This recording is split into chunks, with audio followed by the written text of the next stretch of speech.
శతమానం భవతి.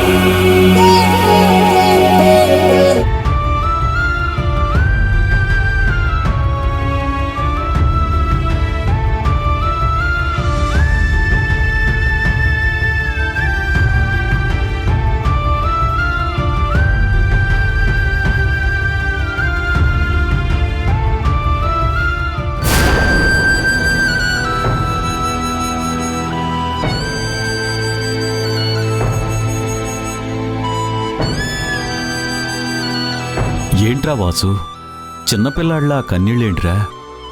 కన్నీళ్ళు కాకుండా ఇంకేపికలైనా ఆనందించినంత సమయం కూడా పట్టలేదు. మళ్ళీ బాధే మిగిలింది. భాను జీవితం ఏమైపోతుందోనన్న బాధలోనే మీనాక్షి వెళ్ళిపోయింది. వీళ్ళిద్దరూ ఆనందంగా ఉండాలని నేను ఆశపడ్డాను.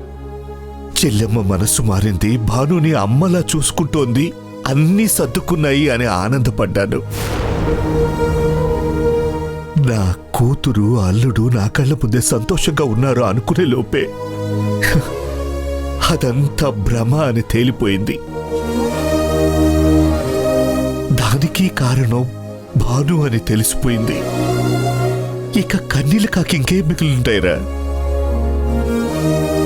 భాను మనసులో ఏముందో తండ్రినైనా నాకు చెప్పలేదు, భర్త అయిన కార్తీక్కి చెప్పలేదు, అమ్మలా చూసుకుంటున్న నా చెల్లెమ్మకి చెప్పలేదు. ఇక తన మనసులో ఏముందో ఎలా తెలుసుకోవడం? ఏమని అర్థం చేసుకోవాలి తన్ని? బాధపడకండి మావయ్య,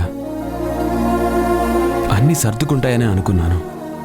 భాను మనసు మారుతుందిలే అని మౌనంగా ఉన్నాను. కానీ ఇంతలోనే అమ్మకి నిజం తెలిసిపోతుంది అనుకోలేదు. అమ్మ బాధను చూస్తుంటే ఏం చేయాలో కూడా నాకు అర్థం కావడం లేదు. బాబు, ఏ తండ్రైనా తన కూతుర్ని బంగారంలో చూసుకునే అల్లుడికి అప్పగిస్తాడు. కానీ నువ్వు అంతకంటే బాగా చూసుకుంటున్నావు. కానీ నా కూతురు వల్లే నీకు సమస్య అని తెలిసాక ఆ బాధను తట్టుకోలేకపోతున్నానయ్యా. నీకెలా సర్ది చెప్పాలో కూడా నాకు అర్థం కావట్లేదు. కానీ ఒక్కటి మాత్రం చెప్పగలను, భాను చెడ్డది కాదయ్యా, తను చాలా మంచిది. కానీ తను ఇలా ఎందుకు బిహేవ్ చేస్తుందో నాకు అర్థం కావట్లేదు. వాసు, భాను మనసులో ఏముందో తను చెప్పే వరకు మనం ఎవ్వరం ఏమీ చేయలేమురా. కానీ మనవాళ్ళని చూడాలి అని కలలకంటున్న ఊర్మిళకి ఈ చేదు నిజం కొన్నంత బాధను మాత్రం మిగిల్చిందిరా. ఇప్పుడు భాను నిందించాలా, ఊర్మిళని సర్దుకోమని చెప్పాలా? అందరికీ ప్రశ్నలే తప్ప సమాధానం ఎవరి దగ్గర లేదురా. సమాధానం చెప్పగలిగిన వ్యక్తి కేవలం భాను మాత్రమే. అసలు భాను ఇలా ప్రవర్తించడానికి కారణం ఎవరో ఏంటో అర్థం కావట్లేదు మావయ్య.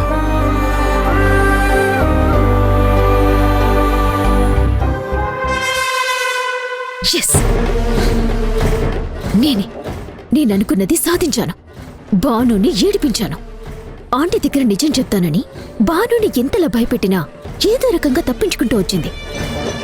తనతో నేను చేయించిన ప్రతి తప్పుని తెలివిగా సమర్థించుకుంది. ఇప్పుడు అడ్డంగా ఆంటీ దగ్గర బుక్ అయిపోయింది.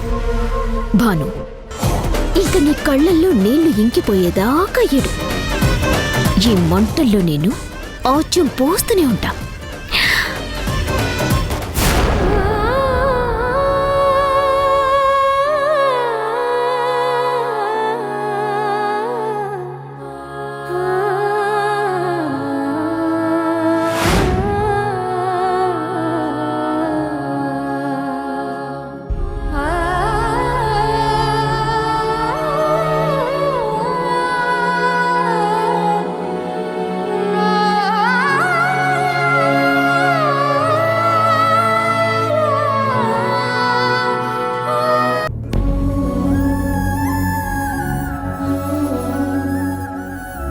ఏంటి అలా చూస్తున్నావు? నువ్వు కూడా అడగడానికి వచ్చావా, లేదంటే ఏదైనా అనడానికి వచ్చావా? ఏం జరిగిందో తెలుసుకోవడానికి వచ్చాను. నీకు కార్తీక్ అంటే ఎంత ఇష్టమో నాకు తెలుసు. ఈ కుటుంబం అంటే ఎంత ప్రాణమో నాకు తెలుసు. అలాంటిది వీళ్ళందరి మీద నువ్వు పగ సాధిస్తున్నావని నువ్వే చెప్పినా కూడా నేను నమ్మను. అసలేం జరిగింది బాను? ఏం జరిగిందో చెప్పగలిగితే అసలు ఇంత గొడవ ఎందుకు జరుగుతుంది?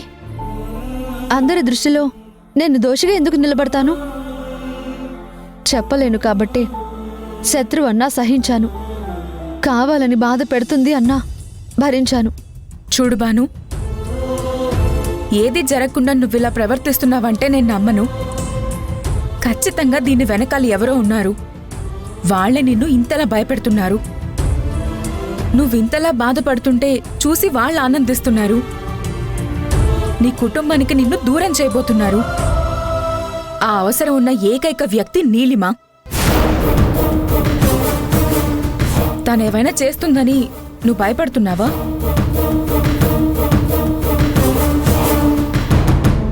నువ్వేదేదో ఆలోచించకు. నువ్వు అనుకున్నట్టు ఇక్కడేం జరగలేదు.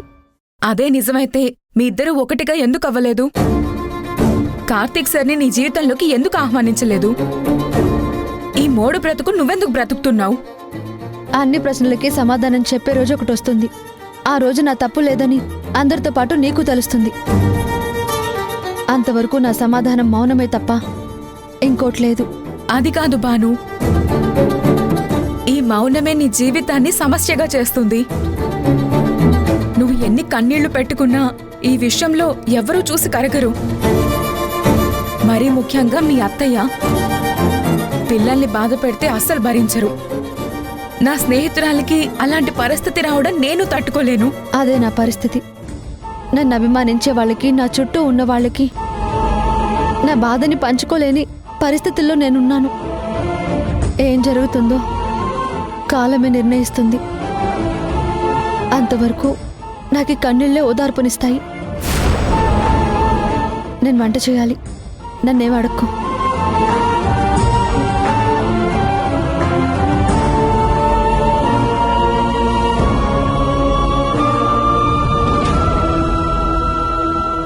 ఏం చేస్తున్నావు?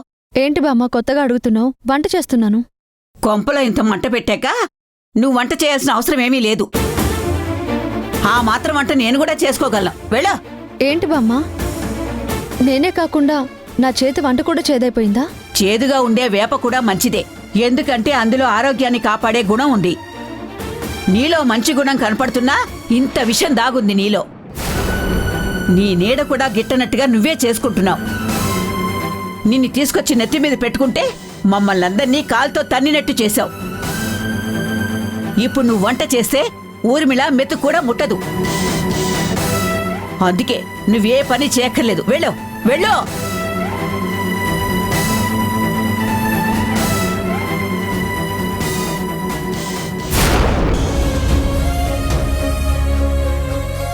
చూసారండి బామ్మ ఏమంటుందో?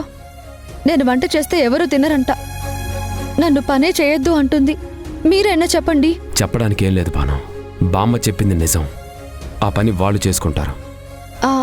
ఆ పనే చేయొద్దంటారా? ఏ పని చేయొద్దంటాను? అంటే ఏంటండి? నన్ను వెలేస్తున్నారా? చూడు బాను, అనవసరమైన విషయాల గురించి ఎక్కువగా ఆలోచించుకో. ఇలాంటి ఆలోచనలు నీకు ఎక్కువయ్యే పరిస్థితులు ఇంతవరకు వచ్చాయి. అందుకే నువ్వు ప్రశాంతంగా ఉండు.